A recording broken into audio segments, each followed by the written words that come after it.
الحسن البصري أبو سعيد رحمه الله والحسن البصري، وأنا بين الحين والآخر أعطي بتراجم لبعض الأئمة عمدا، أحد التابعين الكبار رضي الله عنه وأرضاه، ويقال في خبره أنه قام يوما خطيبا فأغرض على الحجاج، فبعث الحجاج إليه وقد اشتاط غضبه، وأعد السيف والنطع.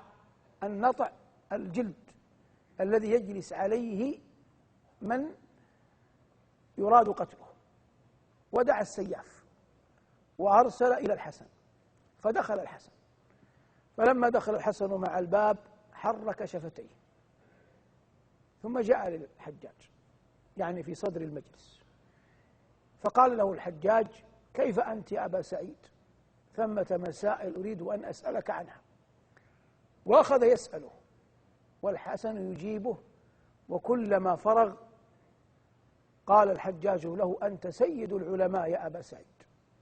فلما أراد أن يخرج طيبه بطيب، بغالية عنده، غالية يعني إناء فيه طيب، وخرج الحسن.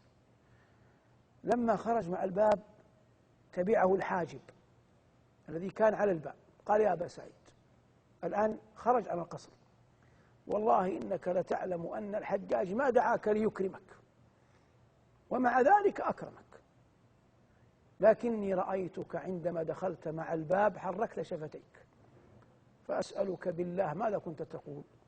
قال: كنت أقول: اللهم يا ولي نعمتي وملاذي عند كربتي، اجعل نقمته بردا وسلاما علي كما جعلت النار بردا وسلاما على إبراهيم.